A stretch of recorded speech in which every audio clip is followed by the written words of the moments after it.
I'm excited to introduce Eileen Koff, and who's an expert in organizing and decluttering and has been doing this for over 20 years. So I'm really excited. And Eileen, you really inspired me and to jump into decluttering, and I got to experience what that feels like to just declutter my space and how much that can help to decrease stress. I mean, here I am, I talk about stress all the time. I think about it all the time. And I was thinking that I'm pretty good about managing clutter.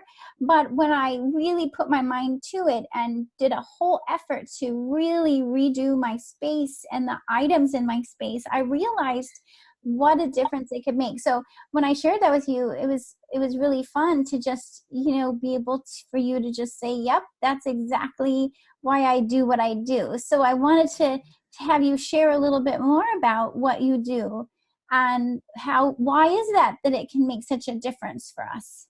It does. It makes, as you experienced, a world of difference. And it's not just the space that clutter creates, but as you saw in your relationships, and I think that that's probably the number one reason, the number one joy that I get from being a professional organizer is the quality of relationships that happen as a result of the decluttering and the organizing. And you express that in your newsletter about the relationship with your daughter and the relationship, your other relationships, and time. Time is another great benefit of decluttering and getting things organized, because when our brains are more focused and less distracted with the environment around us,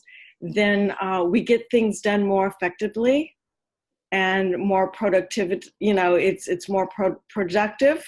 And so our time increases. It's not like we're having to rethink and figure out all of these things because of the distractions and the stress that the clutter produces. It's amazing. Those are two, side benefits, but I really think those are the most important benefits in decluttering and getting your life organized, is relationship building and the increase of time. So, I mean, what would when you think of clutter and with the clients that you work with, are sometimes people surprised that they have clutter? Yes and no. Okay.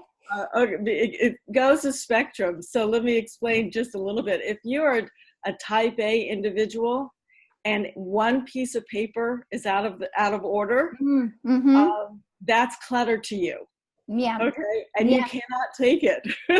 Okay. If you live with someone that is not in your, spectrum of order, then that creates that friction of the relationship of, I must not have anything out of order, and you're always going around and picking up. They see clutter in the littlest of details. Wow. Okay?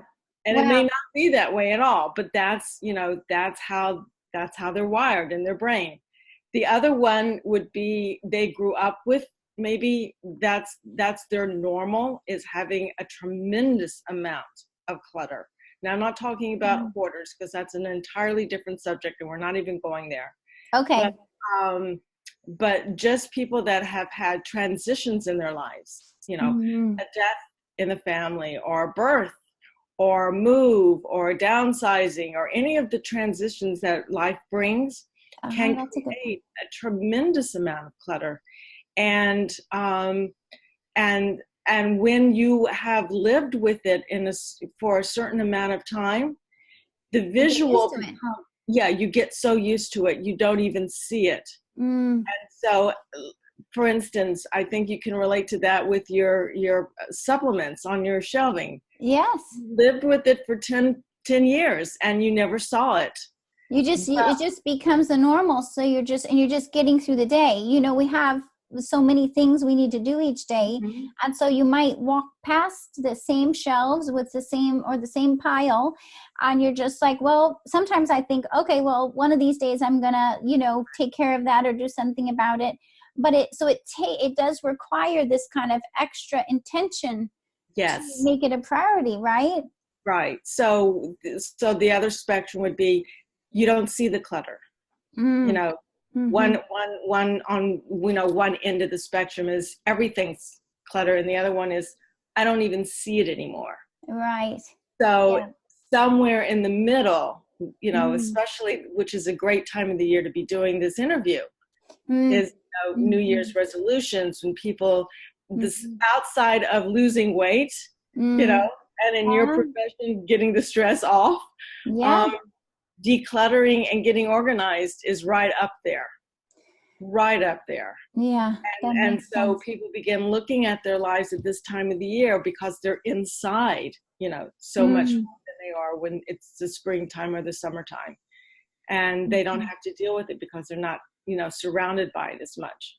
And we get like a little feeling. I mean, that's what happened for me, was this feeling of kind of motivation or inspiration that happens where you just want something kind of new and new to happen. Now, for my experience, I grew up moving a lot. Like I grew up as a child, we moved every couple of years. And so the decluttering process happened inherently because we were moving. We had to throw away certain things and only pack certain things.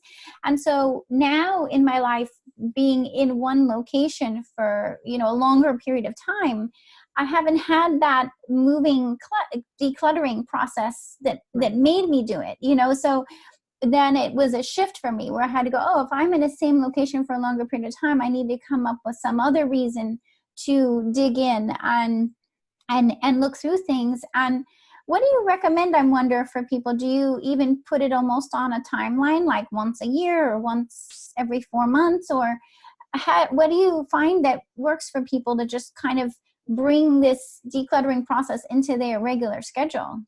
Well, let's go back to where you said the light bulb has to turn on. Yeah. It's not like you can just schedule something. Like you said, you have to be motivated. You have to interesting. say, okay, enough's enough, because what clutter is nothing more than postponed decisions. That's one definition. I could see that. So when you have postponed these decisions as to where things go, or how do you use it, or what's important to you, or the list is kind of endless on that, then you're not going to get it done until you make that conscious decision that this is important for me to do now. There has to be something that usually happens in a person's life that says, enough's enough. Okay. And I need to do this now. And in other people, it's like you said, they can schedule it. They can put it in their scheduler that, every 6 months or every year or whatever, we can get the family together. We can go through the drawers, and we can go. So it really depends on the circumstances and the individual's lifestyle. There's not a cookie cutter recipe here. For what will spur somebody on to declutter their life. Okay. And that's, I think, a huge misconception. Yeah. That's out there now, is that it's a one size fits all. There isn't. There isn't. Everyone is different. The clutter is different. How it got there is different. How it gets, how it decreases is different. And as a professional organizer, that's why we have to come in and understand our client. In other words, what's going on in their life now? What's going to make it different for their life now, and not 6 months before? What's the light bulb moment that happened? And how do they best learn? Do they learn visually? Do they learn auditorially? Do they learn kinesthetically? Because depending upon how they learn is how a professional organizer is going to build systems into their lives to keep the organization going. Oh, that's a good point. So it's like once you in the decluttering, you can learn what tools and techniques you can implement day to day Yes. to sort of prevent the clutter from building back up again. That's right. It's Okay. not, yeah, it's not, you're not going to be decluttering it for a season. You need to begin adopting new lifestyle habits, just like Ah, your dress. I Okay. love it. It's I love not, it. it's not a, one size fits all. You've got to go through all of these. I mean, I was reading your books going, we have to do this test. We have to do that test. We have to do this test because we need to figure out what works for you. You know, Yes. what's causing all of this for you. And that's just what a professional organizer does. We come Mm. to figure out what's going to work best for you so that it doesn't return, so that it becomes a lifestyle, not just something that happens, when when you can't take it any longer. That is So, that's amazing, and it reminds me that from some of what you're saying, that when I was going through the process of sorting through some stuff in my office, for example, for me, it was the bookshelves. I had some bookshelves that they were in my parents' home, and then they've been in my office with my books from my training on them. So I had a lot of memories associated with these bookshelves and the books on the bookshelves, and that was some of the toughest things for me, was to think about, do I want to keep these bookshelves and the books on them? How can I, is it a process of recognizing what they've served in my life so far, and I want to let them go and replace them? Or there may be some things that I look at and I realize, actually, I want to keep this thing. mhm. Tell me more a little bit about that, the Oh, thank you emotional for asking. process. That's one of the greatest questions you could have asked me. Um, I'll give you an example story about that. Okay. Um, after 9/11 happened, I Mm-hmm. had the privilege of helping one of the widows on Long Mm-hmm. Island, Mm-hmm. and her husband was a firefighter, so he lost his life, helping Mm. those, in the Yeah. fire. Wow. And he was also a cook, and they had two children, two girls, probably about, now I'm thinking their ages were like 6 and 9, something like that. Mm-hmm.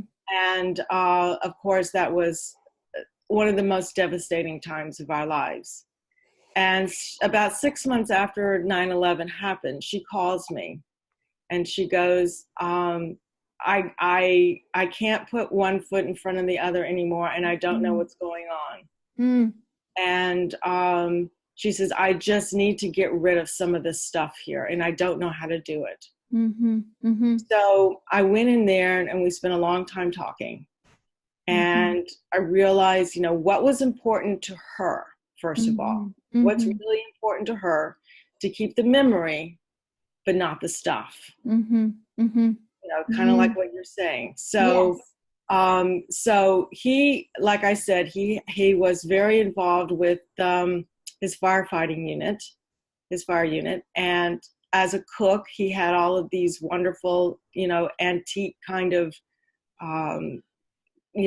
equipment that he had used. And so what we did was the wife and the two girls went around the house and they picked their special things that reminded them of their dad, whether it was a card or something about the cooking thing, or some very intimate things that reminded them of him.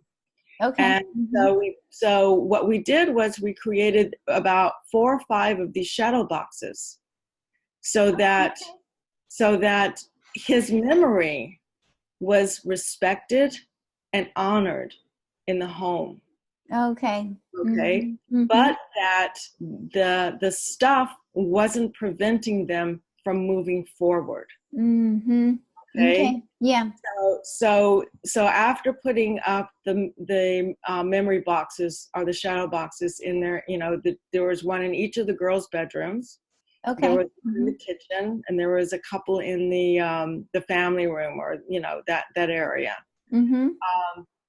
about a year after that, she calls me and she says, Eileen, you have no idea how Wow. doing this freed me.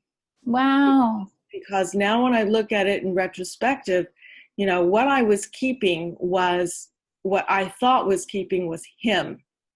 Just like your books and Yeah. you Yeah. thought, if you let this go, you're letting you go, or you're letting your grandparents go, or you're letting whatever. Mm-hmm. But that's not the case at all. She says, once I was able to honor and respect the items Yeah. that I wanted to truly keep and not let it clutter and not let it impose on my life. She Mm-hmm. says, I found the love of my life. We're getting married and my life is now going forward. And I don't think I could ever have done this if I hadn't gotten rid of the stuff every day that kept me cemented to my Mm-hmm. past. Mm-hmm. And Wow. It's yeah, powerful, isn't it? yeah. Really So powerful. I think Mm, you can see the correlation of that story absolutely. in exactly how you felt with your books and your grandparents' shelf and all the other things, that you think that it's, out of respect for them or your memories that you will lose them. Not at all. Mm-hmm. It, Mm-hmm. it, it, it keeps you from moving forward. And it That, creates so much stress in your life that you don't even realize it. it's like this invisible stress that's just hanging there because we feel like we have to keep certain things and to realize that sometimes we're thinking of a person who's no longer in our life, but we, maybe they've passed and we want to recognize and remember them, but how do we do that without it keeping us stuck? Right. How do we honor and respect that memory so that Mm-hmm. we can move forward? Mm-hmm. Yeah, Yeah, that's been really something for me. And at the same time, identifying, like you're saying with this example, identifying the items that do really have a meaning that we want to keep, how to, and it's actually quite an interesting process of getting to know ourselves and really connecting exactly. with what is it that really brings me joy? What is it that really I want to see this, whether it's a book or an item or whatever it is, or a piece of furniture. I really want this thing in my life. And so I'm going to say no to other things to make space for it, right? Because it's all about, when it comes to items in our space, it's what do I want to choose to have in my space? And I think sometimes we get hesitant to make those choices, right? Because we either we're not used to choosing for ourselves, in some ways almost like a self-care, like Exactly. how can I choose what's taking care of me, even to the degree of what's sitting on my table, is it taking care of me? And so we get hesitant to make those choices. We don't want to hurt someone else's feelings, or for me, a lot of times I'll get, like a FOMO. I don't want to throw something out and then tomorrow I'll be like, darn it, I really need that thing. Uh-huh. That happens. That really does happen. But what's the worst that happens when it does happen? Well, I Yeah, mean, then you not just much. realize, then you just go buy another one. You're like, okay, I threw that out, but I really need that, so I'm just gonna go buy another one, right? Right. It's really not, life altering. It's just a first world problem. Exactly. So then you just have to go, okay, it's okay, because it's sometimes I'm laughing at myself. I'm like, what am I doing worrying about this $5 thing that I could easily buy over again if I'm really missing it? Yeah, Um, right. and at the That's a same whole nother. time, there's so many things that if we can let go of them. I love how you're talking about it as like an opening up of different opportunities, Yes, it is very much. like your client, like sometimes if we want to bring new opportunities into our life, this is a way to help that happen. Is that what you're saying? Exactly. That it very much is. It does open up new opportunities and things. And at the same time, when we're letting things go, Mm-hmm. what I love is they say, I don't have them put it in a donation box. I Okay. have them put it in a blessing box. Oh, nice. Because it's a shift in how we look at our stuff. In other Mm. words, it's not just going into the, into the atmosphere, but when you're blessing someone, you have an intention of giving part of your life to someone else. Mm.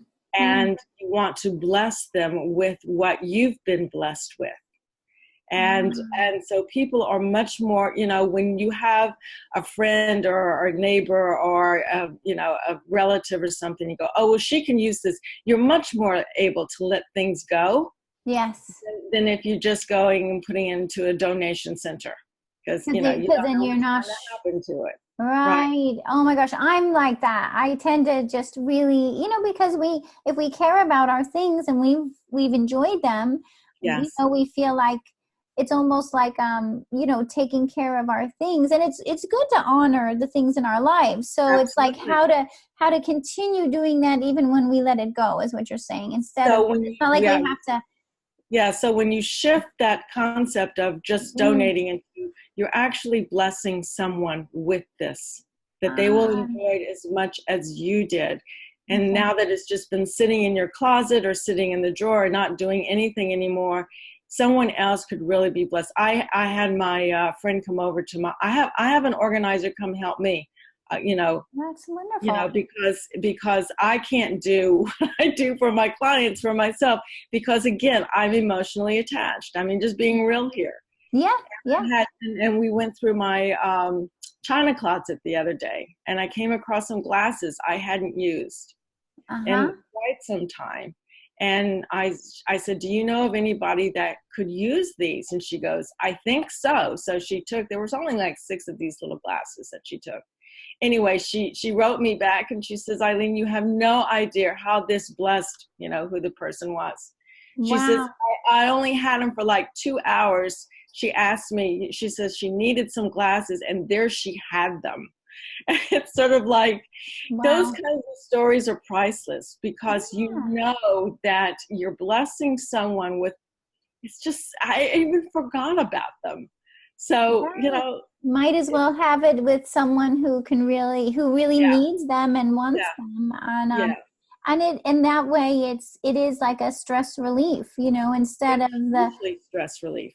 Yeah, one of the things you and I've talked about is sleep also, how when we have this kind of, stuff in our space, it can affect our sleep as well. Tell me more about how that happens. Okay, well, that's a whole nother, interview. Yeah, we could go in deep with that, huh? A long time, yeah. But when people ask me to come in and help them organize their home, one of my questions is my initial questions is, what's bothering you the most? Oh, okay.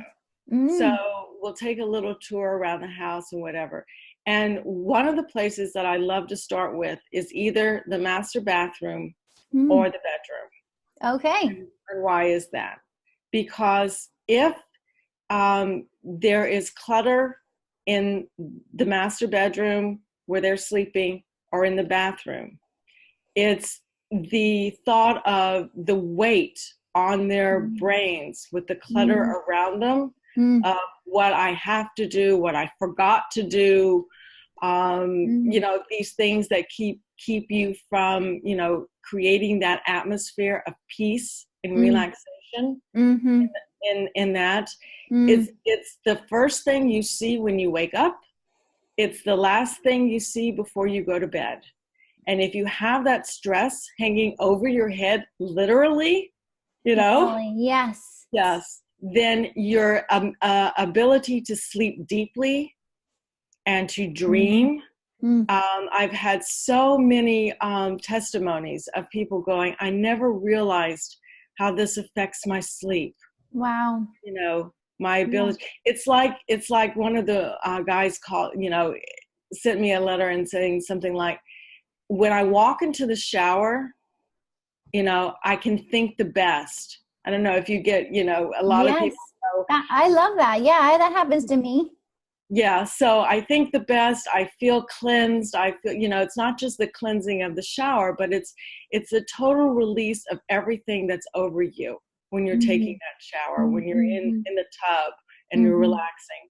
And it's sort of like, he goes, I never realized that by doing that in my bedroom, I get that feeling when I go to sleep now. Wow. It's sort of like I can relax. It's like why we like vacation so much, because the stuff isn't around us and we can actually sleep. Wow.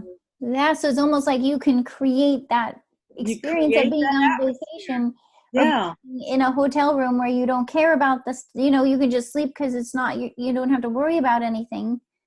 That's amazing. I mean, and I think that's huge because so many people do struggle with sleep and being able to fall asleep and stay asleep. And sometimes, you know, as we think about it, sometimes the only times we're actually in the bedroom is when we're trying to go to sleep. And so like we get up, we race through the day, we're not looking at the cluttered bedroom until we don't have a chance to really deal with the stuff that's piled in the bedroom. And then next thing we know, we got to go to sleep. Right? We got to go to sleep again. And there's just, it's so you have, that's an example of how you really kind of have to get to the point of feeling like, okay, I need to do something about this. I need to go in the bedroom in the daylight and work on this. Right. Right. Right. Because so otherwise again, it's probably not going to happen. No, it's intentional. And doing it by yourself, it's very difficult. Okay. So in the organizing industry, we call it being a body double. So you know that if you bring someone with you, whether it's a girlfriend or, you know, someone that you trust, that's not going to judge you and not going to, you know, that's really important. You can get a lot more done and be more focused than if you're sitting there by yourself. Yeah. Because any distraction, because you don't want to be there in the first place. It is not something you are, you know, habitually understanding what you're supposed to be doing. It's sort of like, you know, learning a foreign language. What do I do here? Where do I start? Where do I start? Right. So, but I just kind of thought that was just me, like feeling like it helped me to have someone there, because to some degree, you know, I feel like this person doesn't, you know, I'm like, will you please, you know, I feel bad that they have to have someone look through this stuff with me, but maybe for someone else, I mean, I know that when I've helped friends organize, it is more fun for me because it's not my stuff. It's a lot easier to help someone when it's not your stuff. Right. So have someone with you. And that's why we do what we do, because early on in my profession, I would go to these conferences, and one of the organizers who had been doing this for several years, I said, you know what, I feel so bad. I'm just sitting there going through their paperwork, and I'm just kind of sitting there. And at the end of the day, I'm taking their money. I mean, you know, I feel bad doing that. And she just got this horrible face on it. She goes, do never, ever underestimate the power of your presence. Because they would never get anything done if you hadn't shown up. Yes, it's very true. It's true for me. I mean, it's, you know, to be able to just put the time and the focus. It's kind of like if someone's trying to get themselves exercising. Exactly. We're much more likely to exercise if we have an exercise partner or a trainer who we're going to show up with. Exactly. Because then we can just get ourselves to do it, and we don't feel so alone, and we can kind of get into the process a little easier and get it done. What a professional organizer does when we go into that process, unlike maybe a friend or whatever, we're bringing with us expertise, you know, what works best for them. There's no judgment at all, you know, which can be presented with, you know, other people in your lives. That's true. That's true. And we're also coming with a lot of resources. In other words, it's not only just, you know, but what do I do with this stuff, and all the other issues that come up with when you begin to uncover, you know, it's like when you're doing a remodeling, one thing kind of leads to another, and you need to have those people in your toolbox to be able to help those people as they, like doing your cabinets, for instance. well, how are you going to do this? Who's going to build it? And Yes. what person do I call to do this? And how do I? Because that sometimes that is what gets us stuck, because Yeah. we run into, oh, I don't know who to call for this, or who can help me with this, and so then the project just comes to a stop. Exactly. And so that's what a professional organizer will a good one will come with, the expertise, not just themselves, but, how do you get rid of the mice? Who's a good person? And we've tried them. We know them. It's not like, Yeah. You've seen so many different situations. What's worked for other people. Well, share a little bit about if you don't mind, some of your sort of favorite little tips to get started with decluttering. Okay. Well, again, let's do this in another time. But let me just give you a couple of them that I wrote down here. Yeah. So the first one is create when you're going out and you're getting something. Mm-hmm. Before you actually get it, visualize where is it going to go. Okay. You just don't have a spot for it. Yeah. Mm-hmm. Where's the spot? Am I buying another pair of black pants? Okay. Then how many black pants do I already own? Okay. And or what, that kind of question. So in other words, what that's doing is creating a home for each of your items. Mm-hmm. Okay, instead of finding yourself buying things and then realizing, oh my gosh, I don't even know where I'm going to put this, or why I got it, or I already have 3 of them. Okay. So being intentional in our product purchases, not only is that helping our environment because we're not consuming so much, it's helping us financially because we're not buying so much, which is good. But creating a home is really important in honoring and respecting what it is you own. Okay. And again, that goes back to, eliminating the stress of why am I buying this? Is it to impress someone else? And so being intentional, again, this is a new lifestyle pattern that many people just never think about because they go in and they see something on sale or whatever, and they have to have it or whatever it is. But learning to shift focus on the need instead of the want. Okay. Will help create where is it going to go once we get it home. Okay. Or once it arrives from Amazon or something like that. I recently bought a popcorn, a self popcorn, not the air popcorn hot, but the self one, because I've been reading so many new recipes that are coming out with the increased benefit of healthy popcorn. So I went and I went online and I picked it up. But before I did that, I went into my cabinet with all my things. I says, okay, if I buy it, where am I putting it? Do I even have a space for it? Do I have space for it? Or do I have to make space for it before it even gets here? Okay. Wow. So there's that discipline, the discipline to kind of stop yourself and go, wait a minute, if I really want this in my space, where is it going to be? Where's it going to go? Okay. So I think that's probably one of the biggest tips that I can give, because it really is altering the way we purchase. It is altering our lifestyle. And we do this slowly, very simply. It's not a all or nothing thing. It's learning to do this very slowly and intentionally, and doing it by yourself without expressing it to your family is disastrous. Oh, okay. So if you're going to adopt a new, philosophy of purchasing or whatever, you need to get the family on board as to why you're doing what you're doing.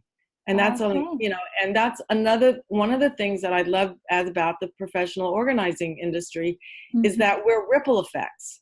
We're not just, like you said, in your relationships, we go all the way back to the relationships again.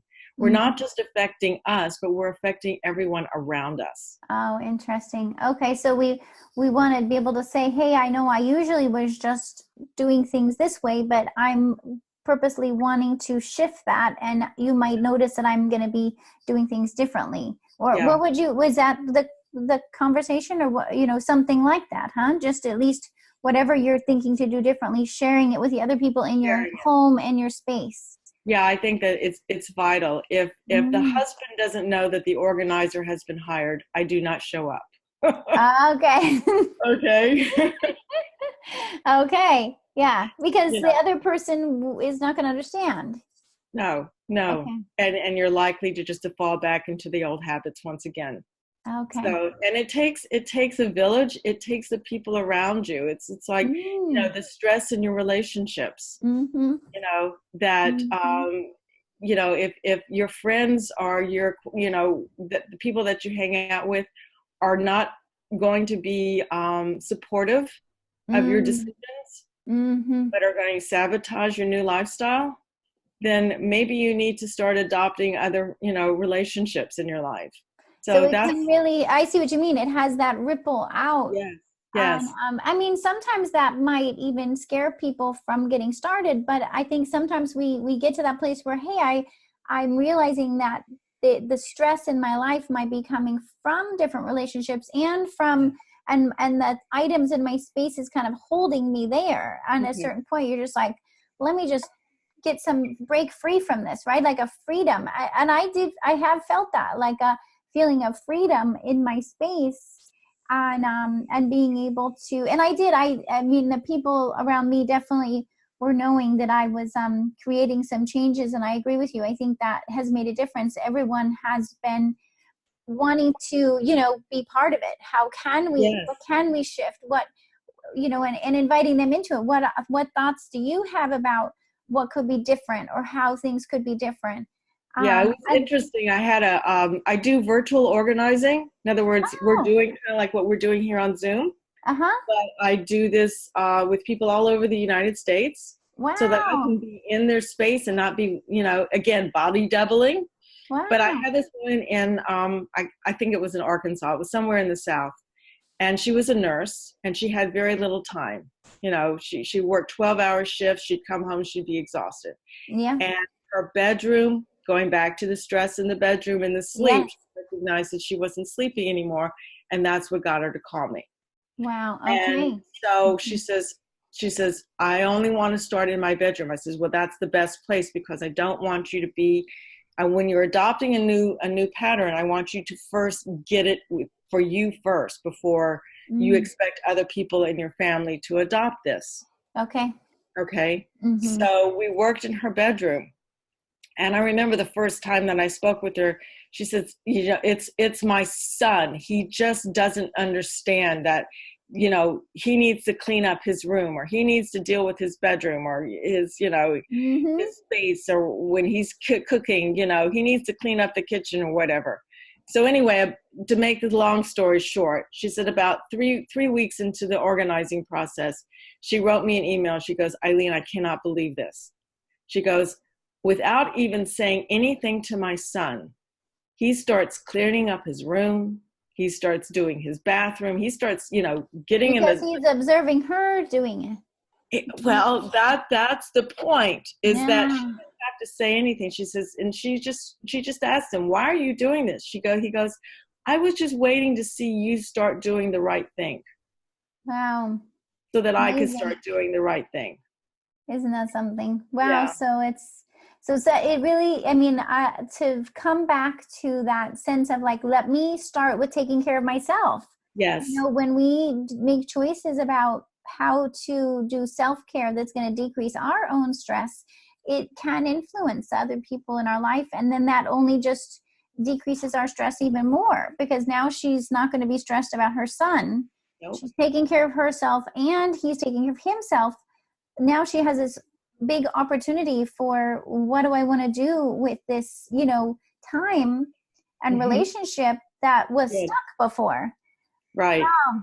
That's amazing. How wonderful. Now, just how do people find you, or if they're interested in learning more from you, how can we? I guess the easiest way to find me is to go on my website. Okay. Which is tothenextlevel.net. Okay. OTHENEXT level.net. Okay. I named my business early on in 1998. Wow. Because number one, it's what people say all the time, way back then, and to still today. So that was a good recognition. But it was not, organizing is not about organizing at all. As you could just see that. It's about taking people to their best level or their next level of their life. Having talked it through with you now, that completely makes sense.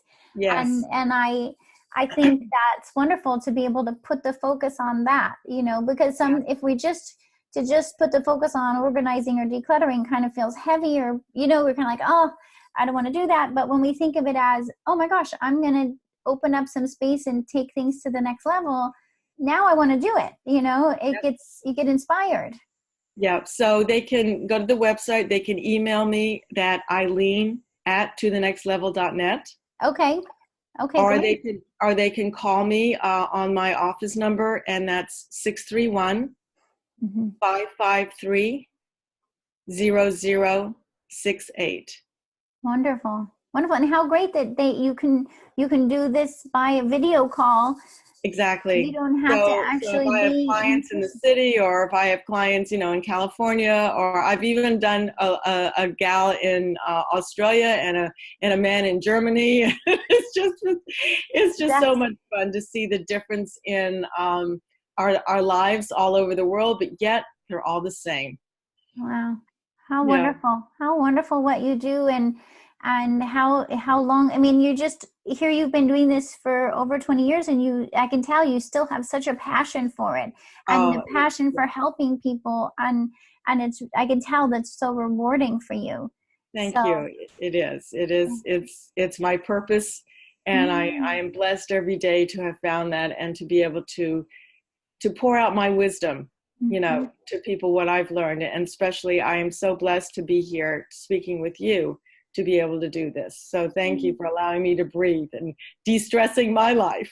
You're welcome. I'm so glad to get to talk with you about this today. So anyway, well, thank you. And we'll talk more soon. Thank you. We'll see you. Bye-bye. Bye.